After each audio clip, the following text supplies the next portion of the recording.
Shubhodaya. Good morning all. And last week we touched upon last week and previous class on Patanjali Yoga Sutra and Upanishad we have been touching. And Patanjali Yoga Sutra, it starts off with Atha Yoga Anushasanam. Atha Yoga Anushasanam.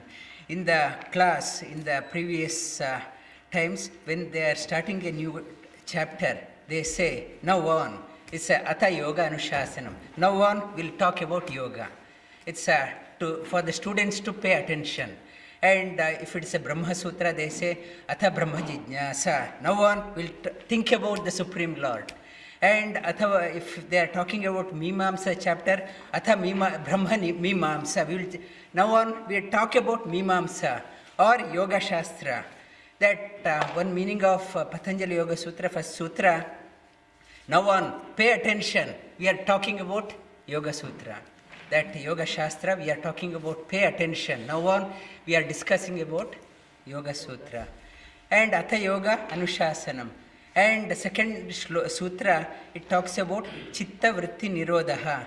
And last week we touched upon the Chitta, the mind is a very important faculty in the yoga. That Yoga Sutra, it's a Manayeva Manushyanam Karanam Bandha Mokshayoho. Mind is the source of our bondage and liberation. And second sutra says Chitta Vritti Nirodha. Chitta, our Chitta means mind. Mind opens up in 5 phases. It's last week, as I said, it's first phase of mind is called as Muda mind. Second is called as Kshipta mind. Third one is called as Vikshipta mind.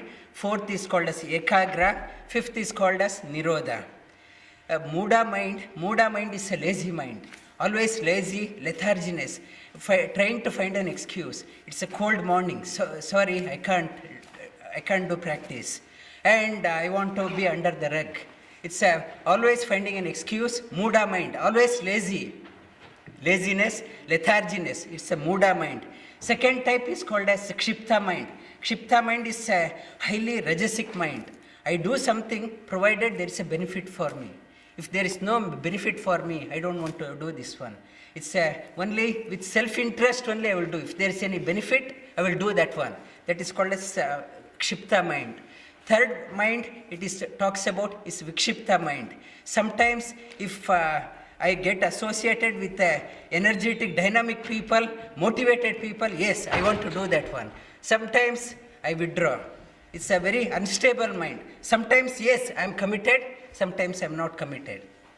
That is called as Vikshipta mind. And fourth one, and with the practice, Ekagra, I start getting concentration, attention. Yes, I want to do that one, but it's not for long. I can do that one for one term, one month, 2 months, 3 months, then I drop off. That is Ekagra mind. Fifth mind, it's called as Nirodha mind. Nirodha means where you have established, you are not retreating back. You are firmly established in that one. That is called as Nirodha. It's Patanjali says, Chitta Vritti Nirodha. You take your mind to the place where you are not retracting back. It's the mind. That's for a yoga sadhaka, one of the things is required is commitment. That whatever project you take up, you're not giving up halfway. You make sure that is completed. Now we have started off on studying the Yoga Shastra. We are not giving up halfway through. That it's raising the mind from Muda mind to the Kshipta mind, from Tamasic mind to the Rajasic mind, to the Vikshipta mind, unstable mind, to the Ekagra, to the Nirodha. It's we are taking that one slowly to the Nirodha. And Patanjali further says, to take the mind to the Nirodha state, to establish there, we need the information, that knowledge is required. Without knowledge, we can't if I ask you to do something, unless you understand that one, unless you have a deep attachment, information about that one, knowledge about that one, inner meaning about that one, mind doesn't stay there. And Patanjali says it's a pratyaksha, anumana, agama pramanani. You get the information, try to understand the scriptures more and more through pratyaksha. Pratyaksha means direct information. If you are coming to the class, now you are hearing to me, it's a direct information, pratyaksha. It's a pratyaksha and anumana. Whatever you heard, everyone hears differently because you make a judgment on that one. Anumana. Anumana means you make a it's an inference. Inference, anumana means you make an inference. Suppose inference, if I see a smoke on the mountain, I conclude that there must be a fire. That is a judgment. I use a logic. One is through the direct information, perception, it's a pratyaksha, and anumana through logic. Try to understand through logic. One is direct information, second one is through the logic, third one is called as agama, agamani, through the scriptures.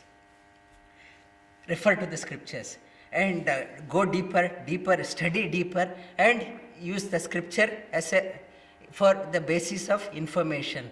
Sri Krishna says in Bhagavad Gita, Tasma Shastra Pramanam, keep the Shastra as the highest authority, and you try to get the information. And when reading the scripture also, there are 3 languages they are talking about. In the scripture, if I am reading a scripture, any scripture, it has 3 languages it talks about. One is called as Darshana Bhasha, Darshana. Second one is called as Guhya Bhasha. Third one is called as Samadhi Bhasha. That 3 it's all our scriptures are written in 3 languages. 3 languages, it's one is called as Darshana. Darshana means like a newspaper. When you read as it is, it's in newspaper. If I read, it is facts are told as it is. And when I read the scriptures, it's I can understand based on the darshana as it is. And what you see, it is the truth.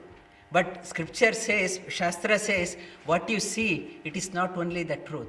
Truth lies beyond that one. Do not get compensated, convinced only reading the outer meaning. There is some deeper meaning is there. That said, outer meaning is many times is misleading you. It is tempting your strength so that whether you have strength, courage to go deeper. It is testing your strength. Do not get convinced only with the superficial meaning.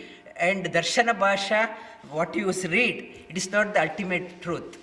And there is another language, it is called as Guhya Bhasha. Guhya Bhasha, the scriptures is written such a way that it wants to mislead the ordinary people. Only people of the strength, stamina, one who has the inner conviction, they only it reveals to them, those people. One who wants to read it as a hobby, it misleads them. That is called as Guhya Bhasha. They wanted to say something, but they convey the message in a different way. It's a Guhya Bhasha.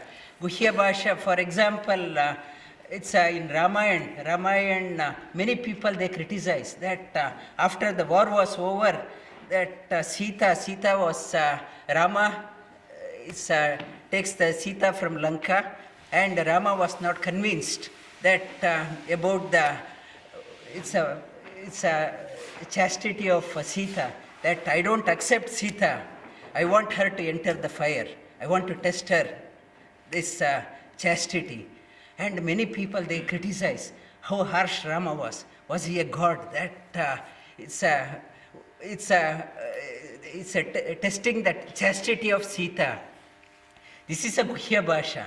That's it wants to convey some message, but it writes something else. That meaning of that one, that Guhya Bhasha is Sita was never abducted. That fact, the Guhya Bhasha, it's Sita is a Lakshmi avatara, that nobody can touch Lakshmi. She was never abducted. And Shiva and Parvati, they wanted to do the seva of Sita, and they invited her to Kailash.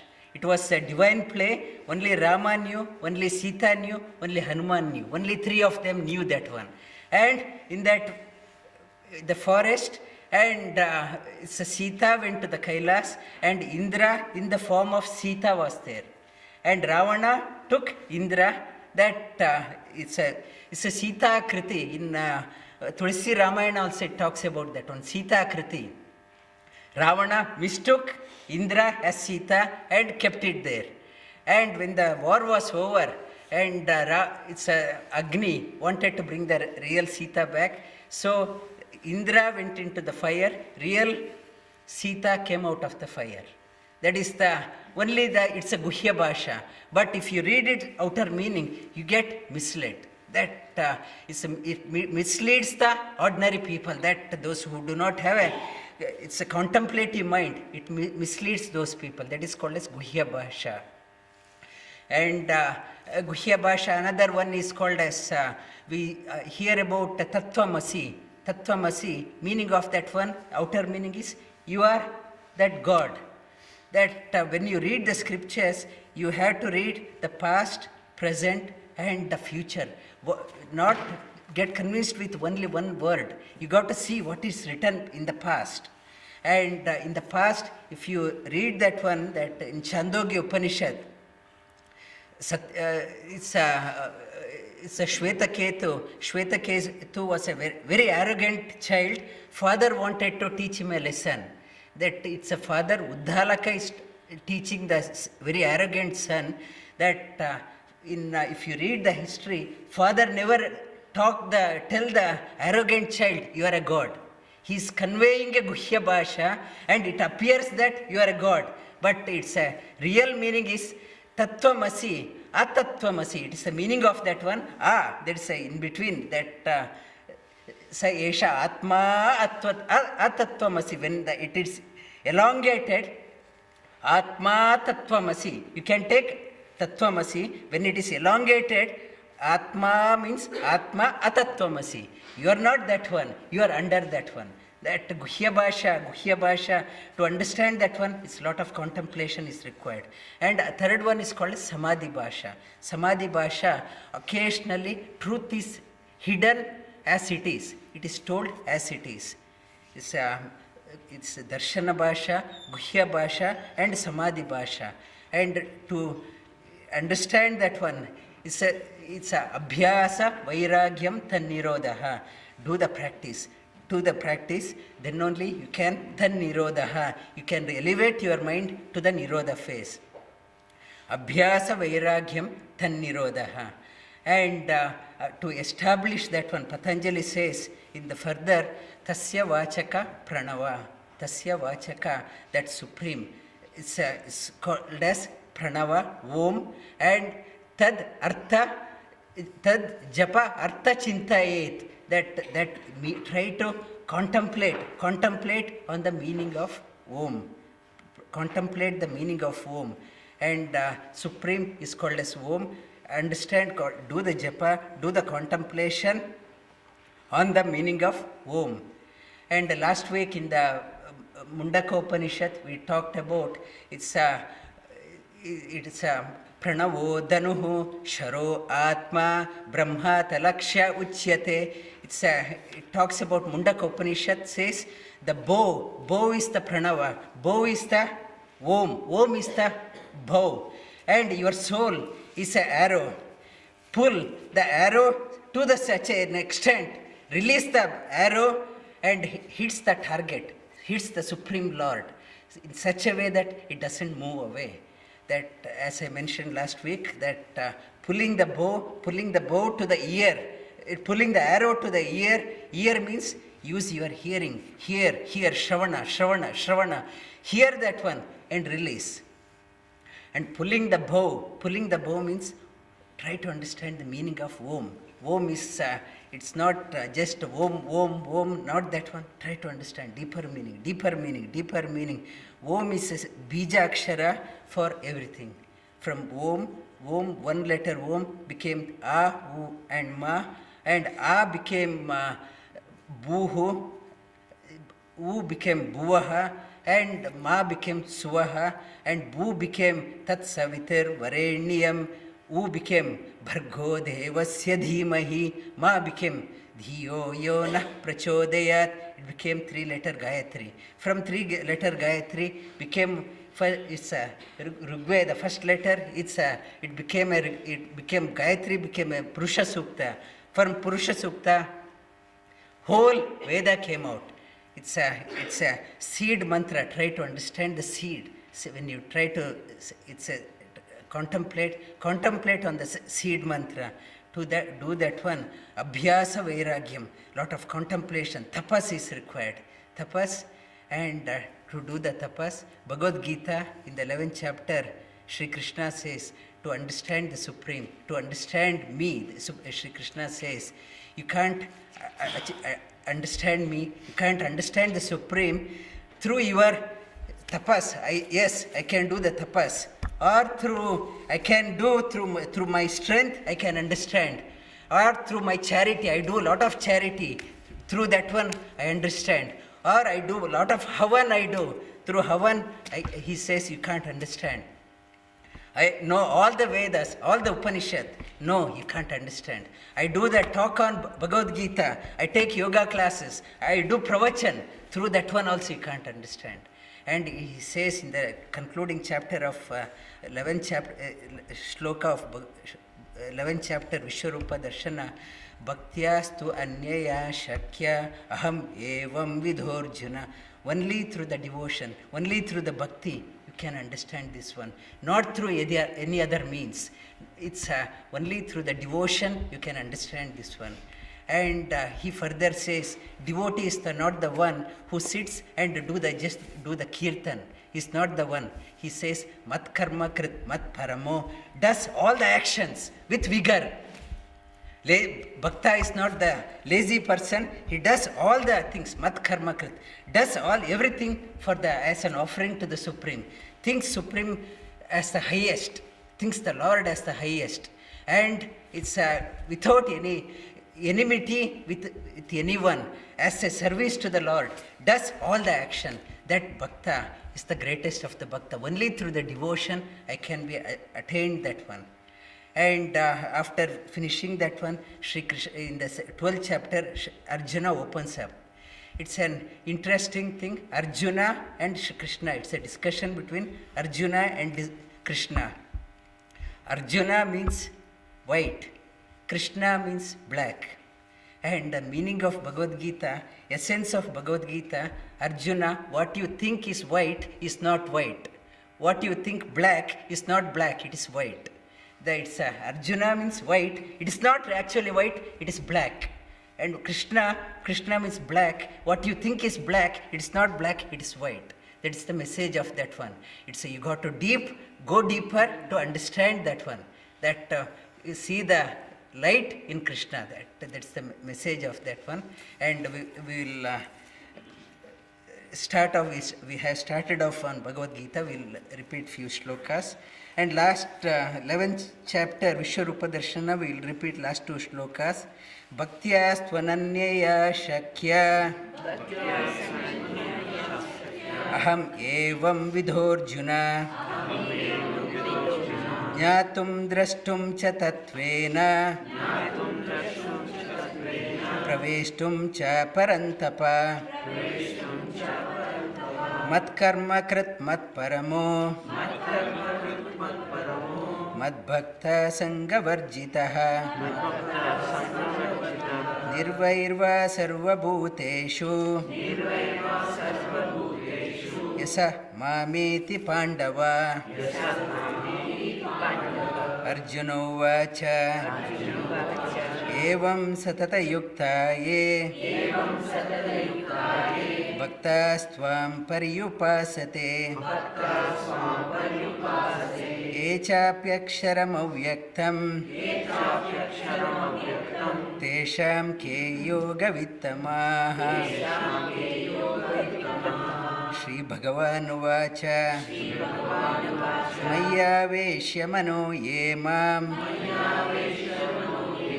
Nitya Yukta Upasate Shraddhaya Parayopeta Te me Yuktatama Mataha. Lay down on your